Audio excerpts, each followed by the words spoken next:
Beef के ये चपली कबाब बनाने बहुत ही आसान, बहुत ही सिंपल तरीके से और बहुत ही कम मसालों के अंदर आपको बनाना बता रहे हैं। मैं हूं जी शेफ़ आयशा और आप देख रहे हैं Ayesha in the kitchen. Ayesha in the kitchen में मैंने बनाए हैं ये चपली कबाब। इस वीडियो को देखने के बाद आप लोगों के सारे सवालों के जवाब मिल जाएंगे कि आपके कबाब ना टूटेंगे, ना जलेंगे, ना ख़राब होंगे, ना ही इसके अंदर से सामान बिखरेगा। तो चलते हैं हम रेसिपी की तरफ।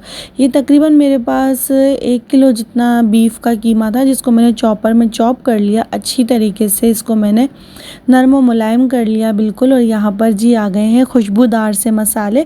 मसालों के अंदर मैंने लिया है धनिया, काली मिर्च और लिया है 1 चम्मच ज़ीरा। इनको हम अच्छे तरीके से कूट लेंगे।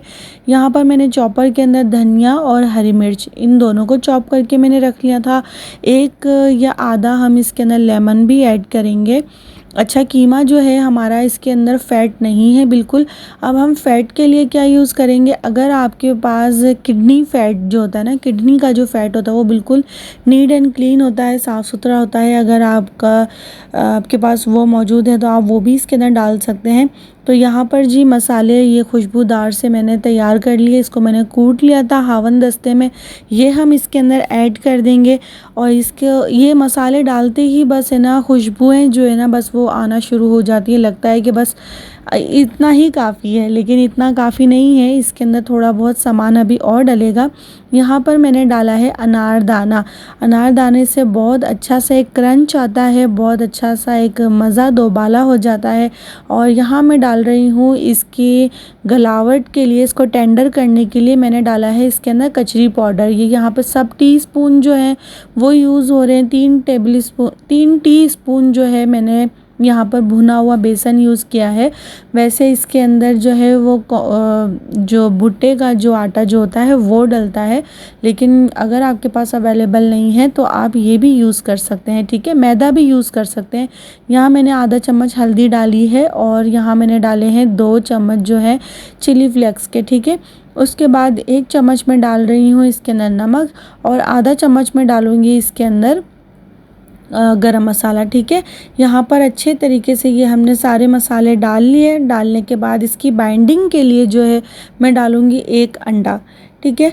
आपके पास अगर बेसन मौजूद नहीं है तो आप आटा भी भून के डाल सकते हैं, आप मैदा भून के वो इसके अंदर डाल सकते हैं। अच्छा जी, अब जो हमारे पास फ़ैट नहीं था, फ़ैट का जो अपोज़िट जो हम लेकर आए हैं, मतलब इसके साथ जो हम चीटिंग कर रहे हैं, वो चीटिंग ये है कि हमने इसके अंदर डाला है मेयोनीज़, ठीक है। मेयोनीज़ हम इसके अंदर डाल रहे हैं 2 चम्मच।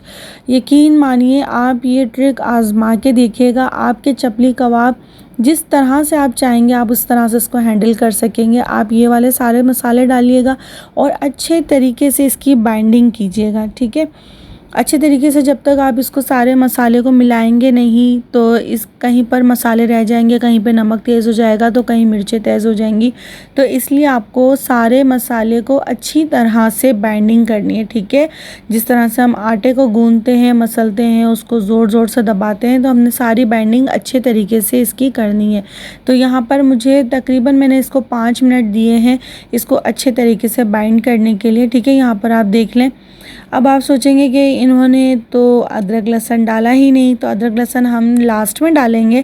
तो इसको हमने अच्छे तरीके से मैं डालूँगी तकरीबन 1 चम्मच जितना अदरक लहसुन, ठीक है। और यहाँ पर मैं डालूँगी आधा लेमन, ठीक है। वो ऑप्शनल है, लेमन मैं डाल रही हूँ, अगर आपने नहीं खाना तो आप ना डालिएगा, ठीक है। 1 चम्मच अदरक लहसुन का जो पेस्ट है वो मैंने इसके अंदर मिलाया। मिलाने के बाद जो है अब मैं इसकी अच्छे तरीके से मैंने इसकी बाइंडिंग कर दी। बाइंडिंग करने के बाद आप चाहें तो इसको 4 से 5 घंटे आप इसको रख सकते हैं या फिर आप इसको ओवरनाइट भी रखें। मैंने इसको ओवरनाइट रखा है क्योंकि मुझे इसका रिज़ल्ट बहुत अच्छा चाहिए था, तो मैं इसको ओवरनाइट रख रही हूँ। आप इसके अंदर देखें जी माशाल्लाह माशाल्लाह से हर एक चीज़ नुमाया हो रही है। सारे कलर इसमें दिख रहे हैं, धनिया भी है, मिर्चें भी हैं, कुटा मसाला भी है। बहुत अच्छे तरीके से सारे मसाले नज़र आ रहे हैं। अब हमारी ओवरनाइट हो गया क्योंकि अब ये दोपहर का टाइम था। तो यहाँ पर मैंने 3 प्याज लिए हैं। यहाँ पर आप मसाला देखिए कितने अच्छे तरीके से इसके अंदर बस गया है, रच गया है। 3 प्याज को मैंने चॉपर में चॉप करने के बाद इसका पानी जो है वो मैंने सारा निकाल दिया, ठीक है। जिस वक्त आप ये बैटर बना के आप चाहे 3 दिन भी रख लें तो भी ये ख़राब नहीं होने वाला। अच्छा, एक मैंने बड़ा जो टमाटर लिया था, बड़ा ख़ानदानी सा टमाटर था ये, बड़ा सारा, तो मैंने इसको जो है वो अच्छा सा इसकी मैंने ऑमलेट कटिंग जो होती है ना, वो मैंने इसकी कर ली थी। इसको अच्छे तरीके से भी मैं मिक्स करूँगी ताकि सारे टमाटर और प्याज वगैरह जो है वो इसके अंदर अच्छे तरीके से जज़्ब हो जाए। अब देखें, यहाँ पर अगर आपके पास ना चॉपर नहीं है इस कीमे को अच्छे तरीके से पीसने के लिए, तो आप ये करें कि जो मशीन वाले जहाँ से मतलब आप ये कीमा बनवा रहे हैं, तो उनको बोलिए कि 3 नंबर जो है ना वो इसको आप चॉप कर दें, तो वो इसी तरह का टेक्सचर आपके सामने आएगा। हमने बाइंडिंग के लिए देखें कितना अच्छा, ये ओवरनाइट रखने का इसका नतीजा है कि देखें कितने अच्छे से इसकी टिक्कियाँ बन गई हैं। जैसे शामी कबाब को हम अच्छे तरीके से हैंडल कर लेते हैं ना, क्योंकि चपली कबाब का अपना ख़ुद का कोई शेप नहीं होता, इसको आप जैसे चाहें वैसे आप बना सकते हैं। इसको आप स्क्वायर नहीं, इसको आप राउंड में बना सकते हैं, ओवल में बना सकते हैं, जैसा आपका दिल चाहे वैसे शेप में आप इसको बना सकते हैं। और इसको हैंडल करना इतना आसान था कि मैं आपको बता नहीं सकती, मुझे ऐसा लग रहा था जैसे मैं चपली कबाब बना रही हूँ। तो यहाँ पे मैं टिक्कियाँ जो है वो बना रही हूँ और मैं ग्रिल पैन के ऊपर इसको बनाऊँगी। ग्रिल पैन का मसला और ये नॉन स्टिक का मसला सबसे अच्छा ये है, मतलब मसला नहीं, सबसे अच्छी बात ये है कि एक तो इसके ऊपर तेल कम लगता है। मुझे शैलो फ्राई हुआ हुआ बारबेक्यू जो है वो बहुत पसंद है, ना कि डीप के अंदर, क्योंकि चपली कबाब आपने कहीं पर भी फ्राई होते हुए देखे होंगे तो वो आपने देखे होंगे कि वो लोग शैलो फ्राई करते हैं, ना कि शामी कबाब की तरह उसको डीप फ्राई किया जाता है। शामी कबाब डीप फ्राई किए जाते हैं और चपली कबाब जो हैं वो शैलो फ्राई किए जाते हैं। तो यहाँ पर मैं अपने नॉन स्टिक का जो मेरा तवा है उसके ऊपर मैं टिक्कियाँ बना बना के हाथों हाथ बस लगा रही हूँ और इसको मैं पलट रही हूँ। और इसका ये है ना कि थोड़ा सा ऐसा लंबे शेप में होता है, तो कहीं हीट ज़्यादा होती है कहीं कम होती है। तो यहाँ पर आप अपने टेस्ट के अकॉर्डिंग जो है जिस कलर में भी आप खाना चाहें, लेकिन ये हल्की आंच में सिकेंगे क्योंकि हमारा कीमा जो है वो कच्चा है। तो हमने इसको जो है हल्की हल्की आंच में सारे कबाब जो हैं हमने फ्राई कर लेने हैं।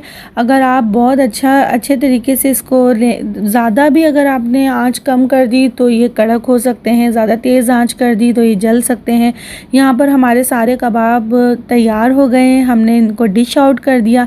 इसी दौरान अगर आप रेसिपी को अच्छा समझ रहे हैं, आपको लग रहा है कि ये आपके काम की रेसिपी है, आपके मज़े की रेसिपी है, आपके मतलब की रेसिपी है, तो प्लीज़ लाइक शेयर सब्सक्राइब ज़रूर कीजिएगा। वीडियो को फुल वॉच करें और एक प्यारा सा लाइक भी दे दिया करें यार। जो लोग आते हैं वीडियो को वॉच करने के लिए वो प्लीज़ लाइक भी किया करें और सब्सक्राइब अगर अभी तक नहीं किया है तो सब्सक्राइब भी कर लीजिएगा।